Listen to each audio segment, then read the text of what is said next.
Orang yang takut mati itu sudah mati sebelum mati. Makanya jangan pernah takut mati. Kematian itu bukan urusan kita.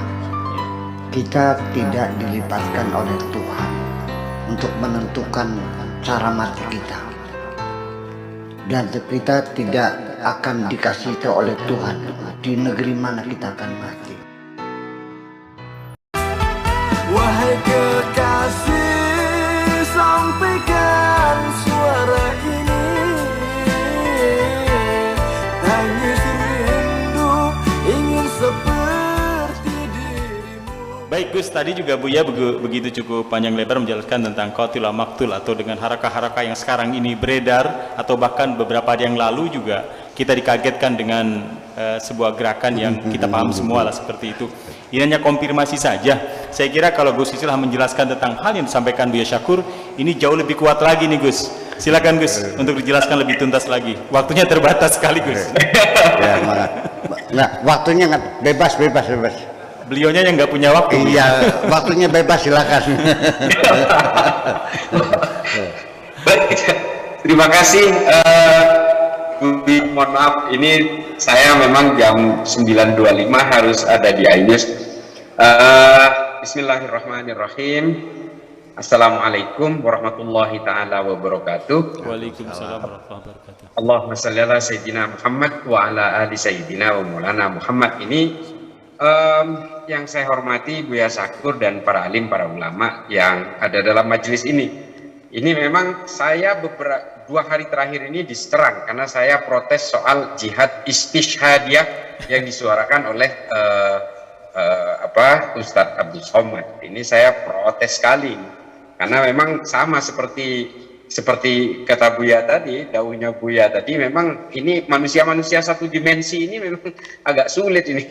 Kalau dalam dunia filsafat, teorinya Marcuse itu manusia satu dimensi ini memang sangat eksklusif dan hominem unius libri, jadi bacanya hanya satu buku terus menganggap itu kebenaran mutlak gitu. Ini kata Aquinas. Dan Ibnu Rushd juga tahafud mengatakan orang yang paling bahaya itu kalau orang yang hanya membaca satu tafsir kemudian itu dianggap paling benar. Nah, ini memang beberapa temuan dari kelompok-kelompok teror, kelompok jihadis tanda kutip ini memang banyak sekali ditemukan, terutama dalam surat At-Taubah ayat 5 misalnya, a'udzubillahi minasyaitonirrajim, bismillahirrahmanirrahim, fa idzan salakhal ashhurul hurum. Nah, ini masih oke lah sampai di sini. Tapi yang ini nih kadang-kadang yang sering offset ini diterjemahkan memang faqtulul musyrikin haitsu. Nah, wajadtumuhum wa khudhuhum. Nah, ini nih, tangkap, Bunuh. Wahsuruhum. Wah, ini brutal sekali ini di sini kesannya. Nah, ini waqudulahum kullamarsad. Nah, ini nih. Fa in tabu, ada disclaimernya. Fa in tabu wa aqamus sholata wa atuz zakata fa khallu sabilahum innallaha ghafurur rahim. Dan juga ada kalau yang ayat 41 memang juga banyak dikutip sih. Memang ini menurut saya infiru khifafan wa thiqalan wa jahidu bi amwalikum wa anfusikum fi sabilillah dzalikum khairan lakum in kuntum ta'lamun. Jadi kalau yang ini mungkin ya masih normatif lah ya. Tapi ada beberapa tafsir-tafsir, saya suka sekali, mohon maaf Bu ya, saya suka sekali tafsir Al-Quran dari Leopold Weiss. Ini mu'allaf, orang Yahudi memang, tapi kemudian masuk Islam. Nama Islamnya Muhammad As'ad, yang kemudian menjadi Menteri Urusan Agama di Pakistan kalau tidak salah. Ada beberapa kesalahan tafsir dari ketika konektor di mana ayat ini turun. Sebenarnya uniknya Taubah ini kan turun pada tahun lalu Ya. Uniknya surat At-Taubah ini memang turun pada tahun ke-9 Hijriah, ini ayat ini surat ke-9 dan jumlah ayatnya 129. Ini Allah kayak main TV. Nah, ini memang suatu persoalan ketika orang tidak tahu konteks dari di mana ayat itu turun. Ini kan ayat ini turun ketika Nabi kembali dari perang Tabuk. Nah, kalau lihat dari perang Tabuk ini kan sebenarnya perang umat Islam kalah di situ. Kalah dan bahkan utusan dari Kanjeng Nabi itu dibunuh di situ. Sehingga Nabi kemudian berpikir ini harus kekaisaran Bizantium ini harus ditaklukkan di situ. Karena memang ini wilayah-wilayah Bizantium ini daerah-daerah yang memang perlu tantangan untuk ditaklukkan di situ. Lalu kemudian perang Tabuk ini. Perang Tabuk ini banyak sekali pandangan ahli sejarah yang mengatakan bahwa perang Tabuk ini sebenarnya adalah perang yang tidak berdampak apa-apa kepada kedua pihak. Kalau kita lihat misalnya tulisan dari Mubarak Puri, ya, salah satu ahli sejarah dari India, memang dia mengatakan perang Tabuk ini adalah kelanjutan dari perang Mu'tah yang di mana Heraklius sendiri dari kekaisaran Bizantium itu tidak terima kalau Islam ini meluas ke daerahnya, sehingga dia kemudian dia berkolaborasi dengan kelompok Bani Udrah. Bani Udrah ini orang Kristen yang kemudian berkolaborasi dengan orang-orang Bizantium untuk melawan orang Islam, melawan penetrasi orang Islam. Nanti Bani Udrah ini masuk Islam karena ditaklukkan oleh jenderal tadi, Khalid bin Walid. Nah, ternyata di dalam surat At-Taubah sendiri itu diceritakan juga ada tiga orang yang tidak mau ikut berperang, yang dianggap oleh Nabi sebagai pengkhianat. Kalau melihat dari konteks historik ini, sebenarnya memang surat At-Taubah ini memang tidak didesain, tidak dirancang untuk suasana damai seperti sekarang. Yang menjadi persoalan kan ketika ayat-ayat perang seperti ini, surat Madiniyah ini dipakai dalam konteks negara yang majemuk, negara yang damai, negara yang sedang tidak dalam berperang dengan kelompok-kelompok lain, baik yang berbeda keimanan maupun dengan kelompok-kelompok yang pada dasarnya meskipun seiman tapi tidak ada resistensi. Ini memang banyak sekali surat At-Taubah ayat 5 dan ayat 41 ini memang banyak sekali menjadi rujukan, apalagi ini ya Al-Maidah ayat 44 ini dibahas oleh Syekh Usama Said Al-Azhari ini karena memang menjadi rujukan awal di dalam Fi Bilalil Quran dan Ma'alim fil Thariq. Ini juga mungkin harus dibahas juga karena Syekh Usama Said Al-Azhari ini memang banyak sekali menggunakan rujukan dari terjemahan Fi Bilalil Qurannya saya ini karena memang selalu dijadikan sebagai alat penegas supaya orang Islam di berbagai negara ini harus jadi pemberontak. Ini takdir dari Allah katanya. Kalau menurut Said Qutb. Jadi kewajiban membuat poliah revolusioner itu memang harus dimulai dari keyakinan terhadap penerjemahan Al-Maidah ayat 44 ini. Nah, ini kemudian menjadi satu kesalahan tafsir yang dilakukan oleh para pengebom ini yang kemudian seperti kata Kiai dan saya juga sering katakan di beberapa forum bahwa kita ini kadang-kadang dipaksa untuk mengikuti ajaran tafsir dari para mufassir di abad pertengahan, tapi kaki kita ini ada di abad milenium. Nah, ini kan terjadi paradoks, anomali, kontradiksi dan sebagainya. Termasuk juga Kiai konsep-konsep al-wala' wal bara'-nya Ibnu Taimiyah di abad pertengahan dalam Majmu' al-Fatawa ini kemudian dijadikan alat untuk memusuhi siapapun yang berbeda orientasi, baik orientasi politik, orientasi keimanan, atau bahkan orientasi ekonomi. Ini memang menjadi alat penegas. Saya sering ceritakan soal kejadian di Somalia antara kelompok Al-Shabaab dan pemerintah Somalia, padahal dua-duanya punya tafsir yang sama, punya madhab yang sama, punya agama yang sama, suku yang sama, bahasa yang sama, tapi mereka berperang tidak pernah berhenti. Nah, ini karena konsep al-wala' wal bara' ini diakui oleh Menteri Agama Somalia sendiri. Karena saya sering Zoom conference dengan mereka, ini memang konsep al-wala' wal bara' ini gimana cara memberantasnya? Ya saya bilang, kamu coba deh bikin Nahdlatul Ulama di Somalia supaya al-wala' wal bara' ini tidak menjadi rujukan utama satu. Karena di Indonesia itu ulama-ulama Nahdlatul Ulama ini sudah selesai dengan konsep al-wala wal bara. Nah, ayat At-Taubah ayat 5, ayat 41 ini memang banyak sekali kita jumpai ketika saya berhadapan dengan teroris-teroris yang baru ditangkap, bahwa dia seolah-olah punya kewajiban untuk menangkap, memerangi, bahkan juga mengintai orang-orang musyrik menurut mereka, orang-orang kafir menurut mereka, dan orang-orang tauhid menurut mereka, untuk dibasmi, dibinasakan sehabis-habisnya karena dianggap orang yang berbeda dan menolak untuk sama dengan mereka. Nah, klaim-klaim kebenaran ini kan kemudian menjadi masalah, Kiai, juga termasuk bagaimana cara merumuskan secara epistemologi kufur itu apa, musyrik itu apa, dan juga orang-orang yang dianggap kafir terhadap keimanan lain ini juga harus dirumuskan ulang. Ini saya sepakat sekali, karena kalau dari hasil temuan saya ketika berbincang dengan kelompok-kelompok teroris yang penganut Wahabi garis keras ini, memang rata-rata menurut saya terlalu tekstual, terlalu letterlax, dan memang itu dia ad-dinul aklinya tidak main, Kiai.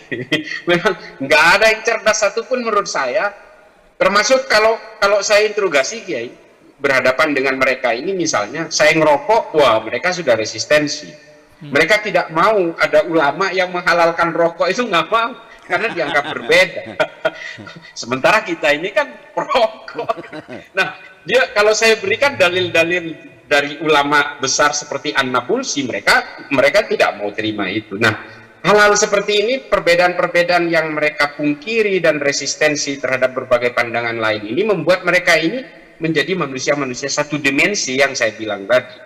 Nah, ketika orang sudah terjebak dalam manusia satu dimensi, memang mereka memaksakan bahwa dunia ini harus homogen dan harus monokrom semua, tidak boleh berwarna. Nah, kalau orang sudah menganggap warna ini adalah benda, karena tanda kutip ini benda haram, nah ini memang agak sulit untuk mencongkel ideologi yang sudah mulai jadi jangkar di dalam kepalanya. Nah, mungkin tugas kita, mohon maaf Kiai, ini harus memberikan pemahaman-pemahaman epistemologis, termasuk juga pemahaman-pemahaman dari sisi bahasa, penterjemahan-penterjemahan, dan juga menggugah pemikiran-pemikiran yang rasional, supaya kita betul-betul bisa memahami semua perbedaan, dan bahwa tafsir-tafsir ini adalah lentur, tafsir-tafsir ini adalah fleksibel, bahwa Islam ini tidak, kadang-kadang saya juga protes ketika kita berbincang dengan orang-orang salafi yang mengatakan ini salafus soleh, gini loh, salafus soleh yang kamu maksud itu maksudnya manusia-manusia abad pertengahan. Apakah kita harus mundur ke abad pertengahan sehingga Islam ini tidak boleh beradab dan tidak boleh fleksibel sampai hari kiamat? Saya bilang gitu. Kita ini, Islam ini harus betul-betul hidup dan terus lentur, bukan mengubah ajaran agamanya, tapi mengubah tafsir-tafsirnya. Ini dilakukan oleh Saudi hari ini. Dan akhirnya apa? Orang-orang pemeluk Wahabi ini akhirnya menjadi ambigu. Mereka ini seolah-olah memang, loh ternyata Saudi juga berubah. Dan kalau kita lihat perkataannya Muhammad bin Salman yang mengatakan, loh saya tidak mengubah hukum agamanya, saya mengubah tafsirnya. Ini dikatakan di Al-Arabiyah. Jadi kalau kita tonton videonya itu memang, kalaupun Muhammad bin Abdul Wahab itu hidup hari ini, saya yakin juga dia ubah tafsir-tafsirnya. Nah, ini mempertegas bahwa kita ini memang penganut tafsir-tafsir sampai saat ini. Dan ironisnya kalau kita memaksakan diri untuk menganut tafsir-tafsir yang menurut saya sudah tidak sesuai dengan apa yang kita hadapi hari ini, dengan klimatologi yang berbeda, geografi yang berbeda, dan juga peradaban manusia yang berbeda. Nah, ini mungkin perlu rumusan-rumusan yang dari toliah ini yang harus betul-betul membawa Islam ini sebagai Islam yang bisa menjadi rahmat bagi seluruh alam semesta, bahwa Islam ini tidak identik dengan primitif, tidak identik dengan keterbelakangan peradaban. Kita sepakat misalnya bahwa riba itu haram, kita sepakat, tapi kan tafsir tentang riba ini sangat multi interpretatif. Nah, hal-hal seperti inilah yang kemudian kita tidak boleh berhenti dalam peradaban manusia. Kita harus hidup dengan rumusan-rumusan dan tafsir-tafsir baru, saya betul-betul ya nggak apa-apa, saya mungkin kiai dan saya sama sering dianggap liberal gara-gara terlalu unboxing seperti ini. Tapi ya agama ini memang harus dibawakan bahwa Islam ini tidak identik dengan dunia-dunia pemikiran yang primitif. Ini memang harus ada terobosan. Saya kira itu Kiai, mohon maaf Kiai kurang lebihnya. Saya butuh arahan dan bimbingan terus dari Kiai. Amin. Terima kasih. Assalamualaikum warahmatullahi wabarakatuh. Waalaikumsalam warahmatullahi wabarakatuh. Gus Islah Bahrawi. Nampaknya sangat satu orientasi dengan Buya tentang tafsir yang keindonesiaan ini didorong terus Buya, sehingga nanti ada tafsir baru yang kemudian akan mencerdaskan kita semuanya. Sekarang saya berbicara sampai mulut saya berbusa-busa. Ya. Tapi kitab-kitab yang dibaca oleh anak-anak saya, kitabnya itu tidak boleh menjawab salamnya orang non-muslim. Ya bagaimana? Ya. Ya saya sendiri ada Bapak Tikun tuh orang Cina meninggal, saya takziah, orang pada kaget. Loh kenapa Buya Syakur takziah sama orang non-muslim? Memangnya nggak boleh, dia orang baik kok. Waktu bikin masjid juga nyumbang, bikin masjid dia nyumbang. Masa nggak boleh takziah? Jadi sikap permusuhan itu sendiri dari kesombongan persoalannya. Bahwa Islam pernah menjadi negara adikuasa. Makanya produk-produknya gitu. Ya, kecongkakan yang muncul. Nah, ketika diserang oleh Holako Genghis Khan abad ke-12, abad ke-11, Islam nyungsep sampai sekarang sudah tidak produktif lagi.